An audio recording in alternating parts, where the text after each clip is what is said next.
Hello, I'm the host of Wow Podcast. My name is Darshawn McAway. If you typically listen to this podcast on audio-only platforms, well, rest assured, there's a link in the description that takes you to the video format of this podcast interview. Now, let's get on with our special guest. Let's get right into it. Listen, a lot of times what gives me the accreditation, if you will, and the representation. Hello, I'm the host of Wow Podcast. My name is Darshawn. And it's going down like this. Big Red helps me around the house. My dream car happens to be a 13 Tundra. What's yours? Anything else you got to say? Any words of maybe encouragement or words of hope?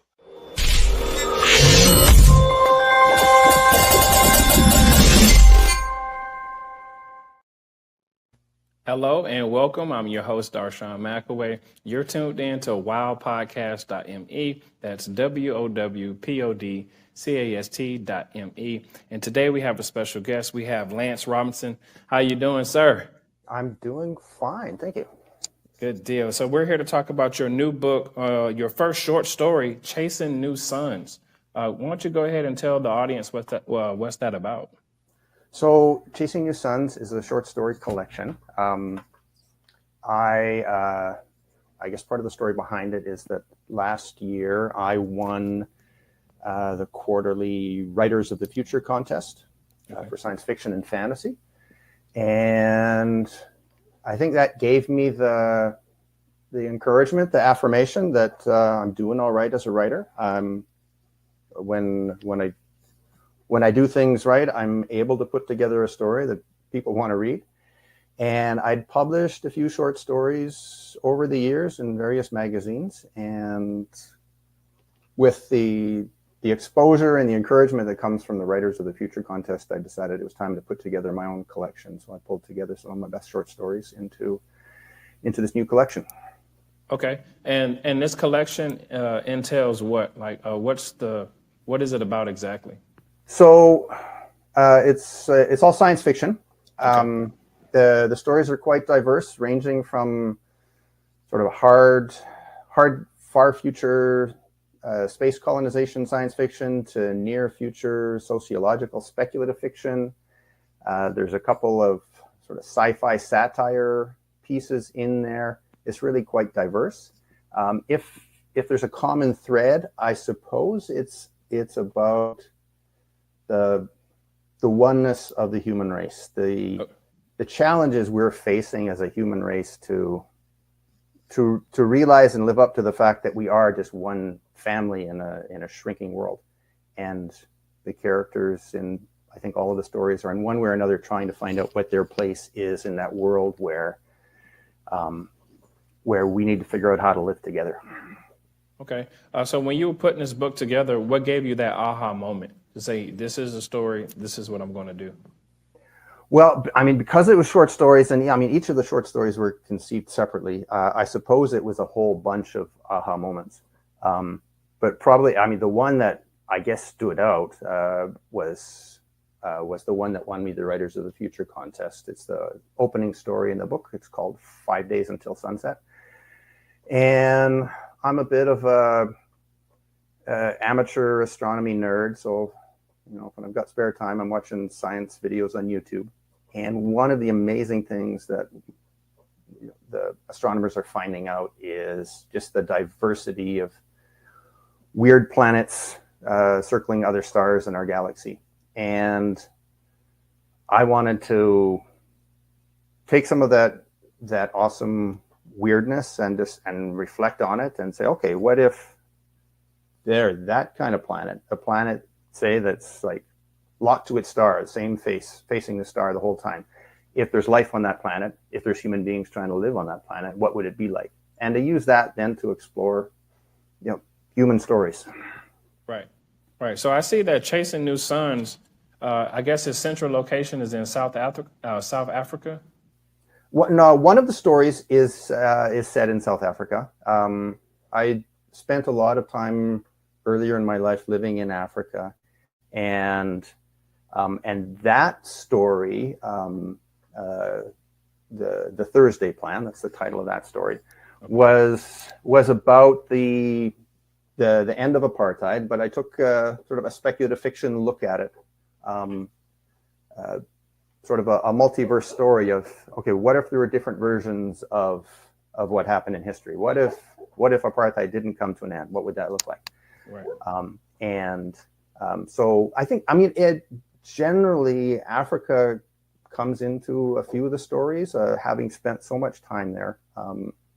It's,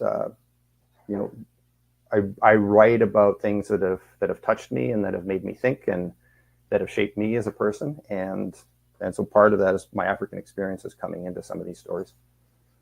So what made you go over to South Africa? Like, what happened? What was that transition? So in fact, South Africa itself, I've actually spent only very little time in. Most of my time has been in either West Africa or East Africa. But it started with me volunteering for a volunteer program. Okay. It was called Canadian Crossroads International. It's something vaguely similar to the Peace Corps. And at the time, I had this idea that, this vague idea, I would have an interesting experience, I would become a more well-rounded person, and then I would come back to Canada and get on with my real life. But in fact, something there just really hit me. I fell in love with the place and the people, and ended up changing my career goals, and working in environment and development fields, and ended up going back to Africa, living in the Gambia and then Ghana and later in Kenya. And so just in my other job, my day job, as an environment and development professional, I ended up working in Africa for over 10 years, I guess. So I haven't been over there as of yet. I've always seen pictures and everything. I'm going to be a first-time passport traveler. What place should I go visit in South Africa? Maybe first or second. I would say you want to experience the culture and the vibrancy, the energy of West African culture is just amazing. Especially if you've got enough confidence to get out of your hotel room, get away from the touristy areas, and experience the local culture. A place like Ghana or the Gambia would be ideal and wonderful. Okay. But you can't beat the wildlife of East Africa, like just going on safari in a place like Kenya or Tanzania. So if you've got the budget to do both sides of the continent, then that's what I would suggest. For sure. So speaking of budgets, what is the timeline that it takes you to write these stories? Like, when did you get started, and like how long does it take you?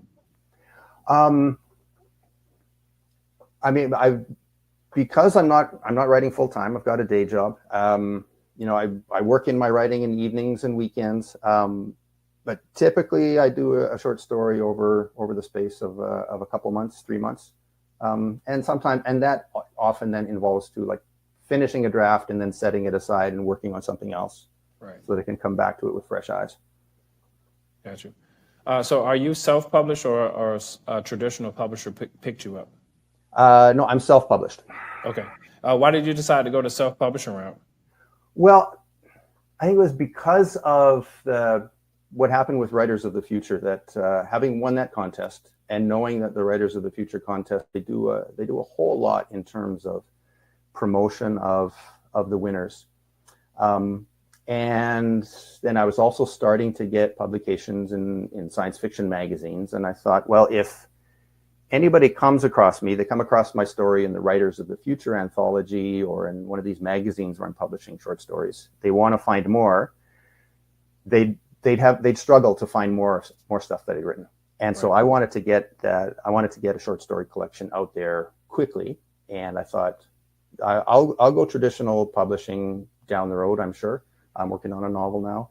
But for the short story collection, I wanted to get it out there quickly. So, I put it together myself, and I think self-publishing is becoming a more viable option, I think, for writers. And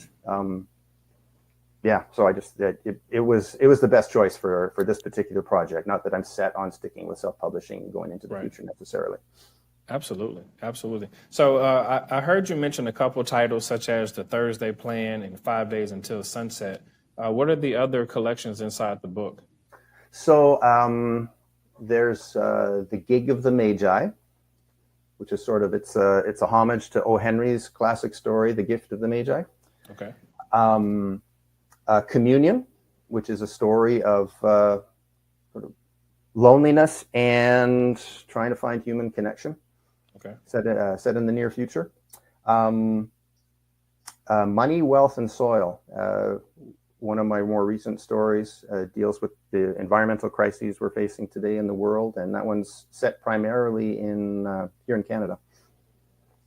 The collection ends with Chasing the Sun, which is set in the same world as the opening story, 5 Days Until Sunset.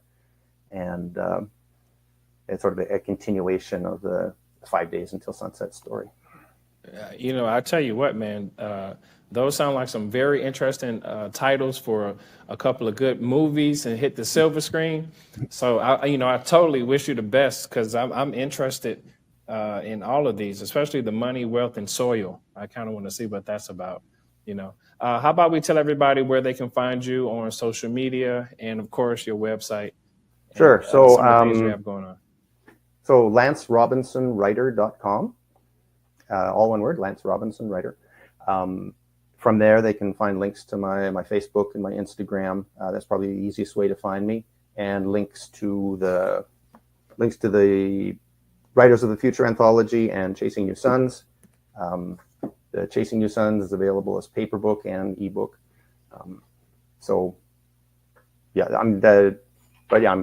And I've got a newsletter as well. So people, if people want to stay up to date with me, they can subscribe to that from my website. Good deal. Well, I'm your host, Darshawn McAway. We're talking to author Lance Robinson about his latest series, Chasing New Suns. Lance, thank you so much for coming on to Wild Podcast. We greatly appreciate you. Thank you very much. It's been